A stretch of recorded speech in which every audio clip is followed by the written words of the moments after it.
Let's summarize the module, and I hope you found this one quite impactful, being a real-world scam. The first thing I want to point out here is that clearly this was a good example of human-based social engineering. And that's a very popular approach with scammers, not just via scams like this, but via all sorts of other attacks on vulnerable people, many of which you probably would have read about before. Scams targeting lonely people looking for companionship. Scams targeting the elderly who may be more vulnerable. Or scams targeting those simple human weaknesses we discussed in the first module. Greed, fear, curiosity. All of these show exploitation of humans using known weaknesses.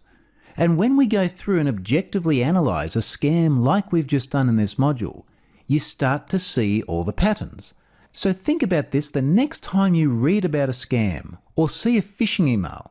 Take a step back and look at it objectively and identify the weaknesses in the humans that the scam is exploiting.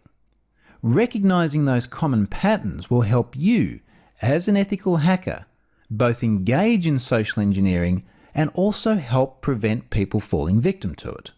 This scam, the cold call virus scam, is enormously prevalent. And it's so prevalent because it's so easy to reproduce. As I mentioned a few times, I have been the target of this exact scam many times. Always different people, probably run by different companies. But it's such a reproducible pattern, the scammer can simply work through the script. It's a very low overhead for them to get started. But as we saw in this module, even practiced social engineers will eventually hit their limits. Once confronted, the scammer in this video ran out of answers. He became aggressive. He reverted to behavior which was very defensive. And they're always really good telltale signs of someone engaging in social engineering, particularly those who aren't well practiced at it. So that's a walkthrough of a social engineering attack. I hope you found this a really useful way of contextualizing the social engineering concepts we've discussed to date. Let's now move on to the next module and start looking at reconnaissance.